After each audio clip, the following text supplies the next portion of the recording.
Boa tarde, meu nome é Maria Clara e você está assistindo a Imprensa Jovem. Hoje estamos aqui para entrevistar Eduardo Matarazzi Suplicy. Ele é economista, professor universitário, administrador de empresas e político brasileiro filiado ao Partido dos Trabalhadores.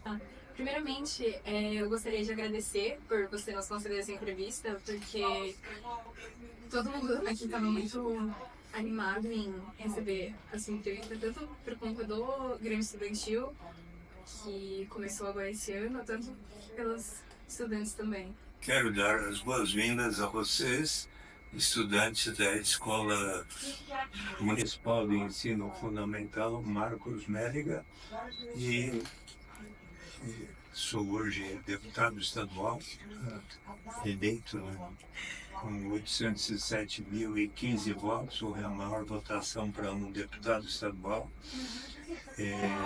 Mas eu cheguei nessa casa em primeiro lugar em 1978, quando fui eleito pela primeira vez deputado estadual, então ainda pelo MDB. Em 1980, o 10 de fevereiro, aqueles que estavam formando o Partido dos Trabalhadores convidaram a mim e mais 5 deputados estaduais na época, Irma Passoni, João Batista Breda, Marco Aurélio Ribeiro, Serginho Santos, Geraldo Siqueira, para ingressarmos no PT. E pela afinidade de propósitos de construir uma nação democrática, justa, fraterna, solidária, por meios da democracia sempre, avaliamos que era uma boa opção.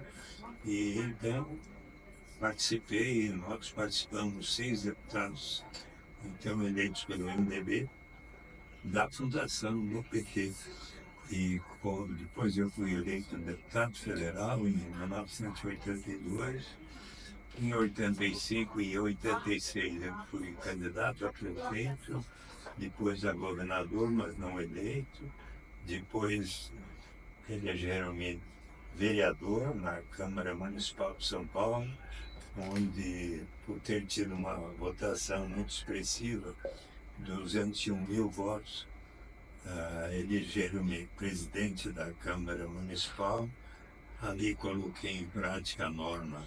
A transparência em tempo real é a melhor maneira de prevenir irregularidades. E quando chegou 1990, o PT, o presidente do partido, Lula, disse: olha, você está muito bem na opinião pública, seria bom você ser o nosso candidato ao Senado. Então, fui eleito senador em 1990 com 4.200.000 votos, reeleito em 1908 com 6.600.000 votos, depois reeleito outra vez em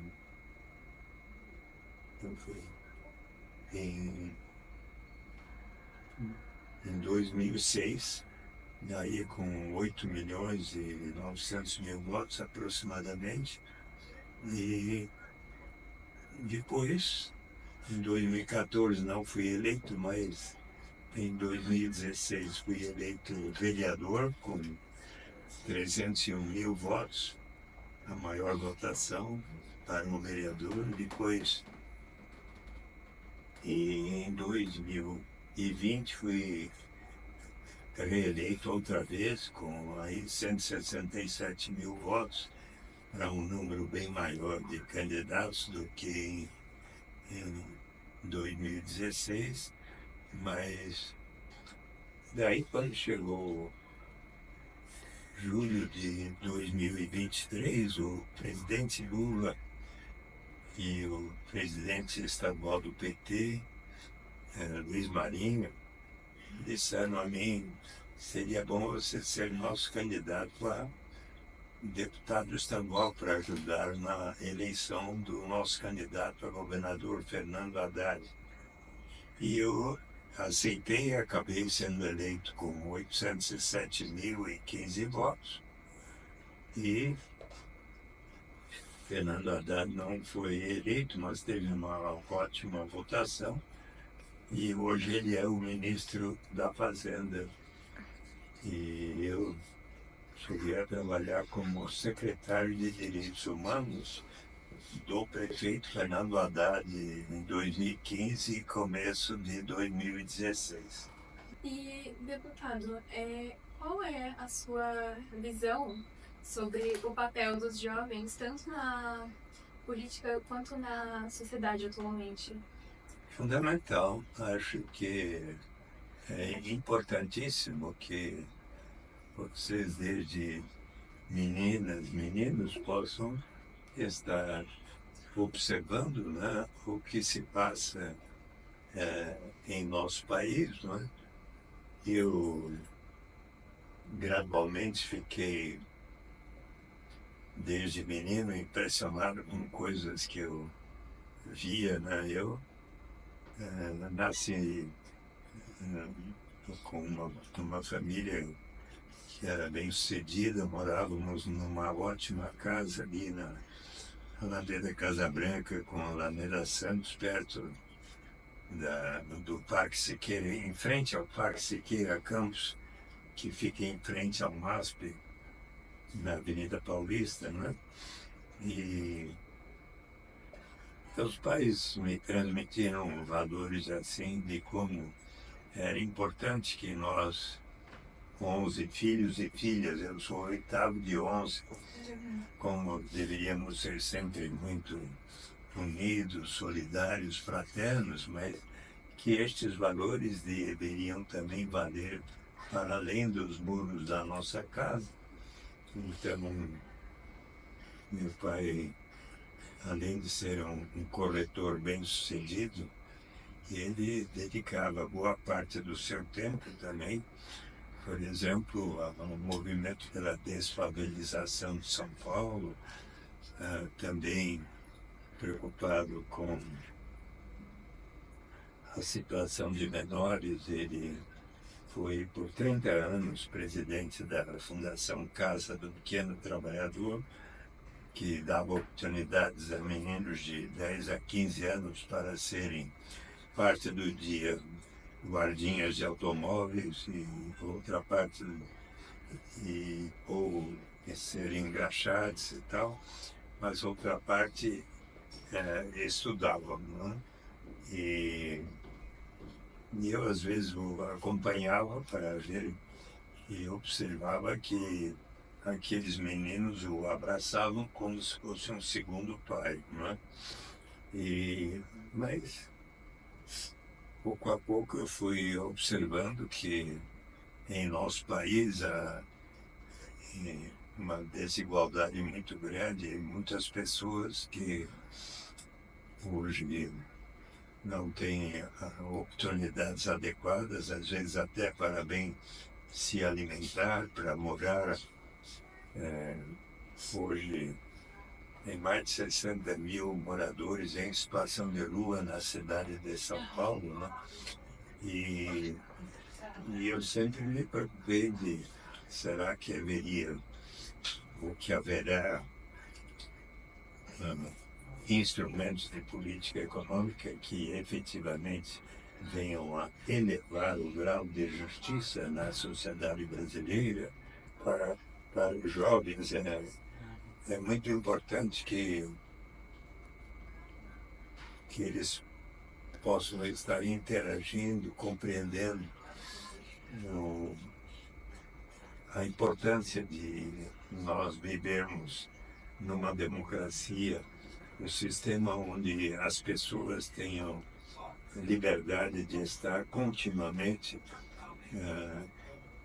escolhendo quem é que vai nos governar, quem é que vai representar o povo, e que haja a liberdade de expressão, liberdade de organização e tudo. E é importante que jovens como vocês estejam interessados em saber como funciona. Né? O que é um um parlamentar, um deputado, seja um vereador, um deputado estadual, um deputado federal, um senador, né? É uma pessoa que é eleita para representar o povo e poder sempre estar influenciando as decisões, se for do vereador, do prefeito, se for deputado estadual, do governador, se for deputado federal ou senador, se estará influenciando as decisões do presidente, né? Um parlamentar tem a função de legislar, apresentar propostas, votar e comentar, quer dizer que esteja bom ou não, propor melhorias nos projetos apresentados pelo governador, seja também pelos demais deputados estaduais que poderão apresentar projetos de lei. E então tem a função de legislar, de fiscalizar os atos do Poder Executivo, do governador, no meu caso, aqui eu sou deputado estadual, e também de representar o povo, de estar sempre em qualquer lugar e hora, dizendo do seu ponto de vista, levando em conta aquilo que pensam os seus eleitores, não é? Então, Falando muito sobre democracia, que você disse, por conta que tem muitos alunos que estão começando sim, agora no Grêmio Estudantil, você tem algum conselho para dar para eles? se eu tenho Algum conselho para dar? é importante que todos vocês estejam sempre preocupados com a construção de um Brasil justo, solidário, fraterno, onde possa haver muito maior igualdade e não tantas disparidades, onde alguns têm extraordinária riqueza e outros vivem em situação de rua, né? Por essa razão, eu, como economista e estudando esses temas, resolvi, quando era senador, apresentar uma proposta, um projeto de lei para instituir uma renda básica de cidadania. Como senador, eu apresentei um projeto de lei para que toda e qualquer pessoa, não importa a sua origem, raça, sexo, idade, condição civil ou mesmo socioeconômica, possamos todos ter o direito de receber uma renda que, na medida do possível, será suficiente para atender às necessidades vitais de cada um, como um direito de sermos brasileiros e brasileiras, como um direito à cidadania. E esse projeto foi aprovado pelo Senado, quando eu era senador, foi sancionado pelo presidente Lula, mas para ser instituído por etapas a critério do Poder Executivo, começando pelos mais necessitados, como, por exemplo, faz o programa Bolsa Família, até que um dia toda e qualquer pessoa residente no Brasil vai ter o direito de receber uma renda suficiente para atender às necessidades vitais de cada um, inclusive para os estrangeiros aqui residentes há 5 anos ou mais. E, felizmente, eu consegui que essa lei fosse aprovada, mas ainda não está implementada. Então,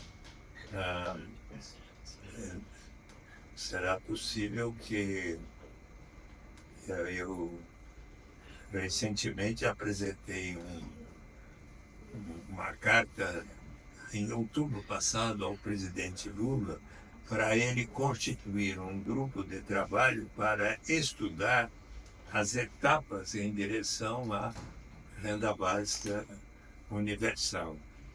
E ele aceitou a proposta, então Agora, esse grupo de trabalho está estudando como será realizada a implementação e universalização do direito de cada pessoa receber uma renda, como um direito de ser brasileiro e brasileira. Como você enxerga o papel da educação na formação política e cidadã dos jovens? É fundamental, né, que vocês, jovens estudantes, possam conhecer mais e mais como vamos resolver os problemas brasileiros, né? É importantíssimo que jamais venhamos a admitir que haja tentativas de golpes de Estado, como infelizmente tentaram fazer em 8 de janeiro, quando houve aquela tentativa de até invadirem o Supremo Tribunal Federal, o Congresso Nacional, o Palácio do Governo. Aquilo foi uma atitude muito inadequada, né?